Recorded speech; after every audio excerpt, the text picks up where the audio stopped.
लोग कहने लगते हैं फिर यादव समाज आया कहाँ से। बहुत से लोग उल्टी सीधी बातें भी करते हैं, लेकिन हम आपको साथ की बात बताएंगे कि यादव वंश ये कैसे बना था। कहते हैं भगवान श्री कृष्ण की 16,108 रानियां थी, लेकिन 16,100 उनकी गोपिकाएं थी। उनमें से जो 8 थी वो उनकी पटरानियां थी। 8 पटरानियों में जो रुक्मिणी नाम की रानी थी, रुक्मिणी की शाखा में एक प्रद्युम्न नाम का पुत्र हुआ था। प्रद्युम्न से अनिरुद्ध हुए थे, अनिरुद्ध से 4 पुत्र पैदा हुए थे। वो कौन कौन से पुत्र हुए थे? गज, चाड़ूराव, दड़पहार और तिभाऊ नाम के 4 बेटे हुए थे। यहीं से अपने यादव समाज का बंटवारा होना शुरू हो गया। जो गज के वंशज हुए इनको बिहार की गद्दी दी गई, जो यादव यादव के नाम से जाने गए साहब।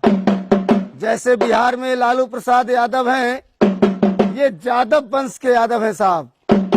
दूसरे पुत्र जो चाड़ूराव हुए थे, इनको हरियाणा की गद्दी दी गई थी।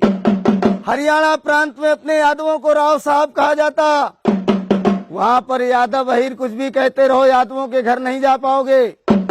जब राव साहब कहोगे तब यादवों के घर पहुंच जाओगे। तीसरे पुत्र जो दड़पहार हुए थे, इनको देवगिरी की गद्दी दी गई थी। इनको महाराष्ट्र का राज दिया गया था। इनसे जो वंश चला उस वंश का नाम रखा गया देवगिरी यादव। चौथे पुत्र जो प्रीतिभाव हुए थे, उनसे रोहिले यादव यदुवंशी यादव बने थे साहब। हमारा कहने का मतलब ये हुआ कि आप लोगों का जो वंश है ये प्रीतिभाव से निकला हुआ वंश है। आप लोग यदुवंशी यादव हैं जो भगवान श्री कृष्ण के वंशज है साहब।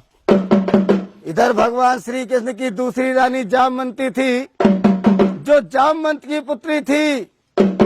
उससे 2 पुत्र पैदा हुए थे, दृढ़ और श्याम। जो श्याम के वंशज हुए वो जाडेजा यादव, सिंधी यादव कहलाए। और जो दृढ़ से वंश चला था वो डढ़ोर यादव और कमरिया यादव बने थे साहब। जैसे कि मुलायम सिंह यादव हैं, भी कमरिया वंश के यादव है साहब। इधर बलदाऊ जी की शादी राजा रेवत की पुत्री रेवती के साथ में हुई। इनसे निषद उन्मुख नाम के 2 पुत्र हुए। इनको महोबे मध्य प्रदेश का राज दिया गया, जो बनाफर यादव और दौआ यादव के नाम से जाने गए साहब। ये जो अलाउद्दीन थे बनाफर कुली के यादव थे। इधर एक चकेरी का राजा उद्यम घोष हुआ था, जिसका बेटा हुआ शिषपाल घोष। शिषपाल घोष का वध भगवान श्री कृष्ण ने किया था। तब रुक्मिणी को विवाह के ले गए थे। इसलिए शिषपाल घोष से जो वंश चला, उस वंश का नाम रखा गया घोषी यादव। ये घोषी यादवों ने अपने यादव समाज से विद्रोह कर लिया था। भगवान श्री कृष्ण के वंशों से घृणा मानने लगे थे, इसलिए इनके वंश पे अकाल पड़ गया था। इनके राज पुरोहितों ने इनको बताया था कि जब भगवान श्री कृष्ण के वंश में जाकर तुम वंश बजाकर भिक्षा मांगोगे, तभी अपने कर्म से उद्धार हो पाओगे। तब से आकर के घोषी लोग वंश बजाने लगे थे। वहां से घोषी समाज कहलाया था साहब। ये तो सुनाई वंशावली, कैसे चंद्रवंश बना, कैसे यदुवंश बना, कैसे अहीर नाम पड़ा, कैसे घोषी, कमरिया, ग्वाला बने। अब एक मिनट के लिए अपने यादव समाज के हम कुली बताएंगे कि यादवों में कौन कौन सी कुली होती है साहब।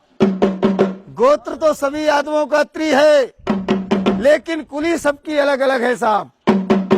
जैसे कि तुम्हारे ज्वारी है, राव है, दौआ है, किसनौट है, मजरोट है, घोसी है, कमरिया है, डढ़ोर है, गिरवरिया है, नागरिया है, ग्वालवंशी है, ग्वाला है। तुम्हारे पचोमार है, वाईमार है, दादा मार है, काठ है, दिसवार है, सुकरिया है, पापट है, बरतरिया है, रोरिया है, उधैनिया है, रजवनिया है, ओड़ा है, भुसिया है, बानरे हैं, नुनेरिया है, रहेस कुली है, लौदिया है। तुम्हारे बजुर्ग कुली है, तुम्हारे जो बजुर्ग कुली है, बुंदेले हैं, भाटिया है, निकोम है, शिमला है, सुनकट है। तुम्हारे डांस कुली है, रूखड़ा है, दुर्ग है, सिकरवार है, मैना है, धरोर है, कटा है, गुच्छार है। तुम्हारे भुरगदे हैं, पमटे हैं। तुम्हारे राणा कुली है, कारे हैं, तुम्हारे दिसवार हैं। ऐसे करके 284 कुली है अपने यादव समाज में साहब। हमारे बड़े बूढ़े यही वंशावली कुली गोत्रों का बखान करते थे। यादव समाज के लोग, राजा लोग खुश होकर उनको दान दिया करते थे। लेकिन अब राजा तो बचे नहीं भैया, इसलिए गांव गांव जाकर अपने यादवों का बखान करते हैं साहब।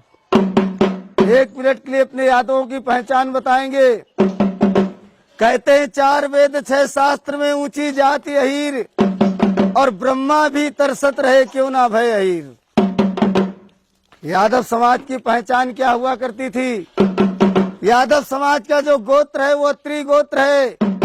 यादव समाज का जो वेद है यजुर्वेद है साहब। यादव समाज की जो कुलदेवी है महालक्ष्मी है। यादव समाज में जो पूजन होता था, होली दीपावली में तलवार का पूजन होता था। यादव समाज का जो झंडा था वो पीला झंडा था। यादव समाज का जो वस्त्र हुआ करता था मोर मुकुट हुआ करता था। यादव समाज के जो गुरु थे वो दुर्वासा ऋषि हुआ करते थे। एक पहचान और है यादवों की। कहते छाती तानत शान से चाहो जहाँ जात शरीर, छाती तानत शान से चाहो जहाँ जात शरीर, मान हान और कट वचन सह नहीं सकत अहीर।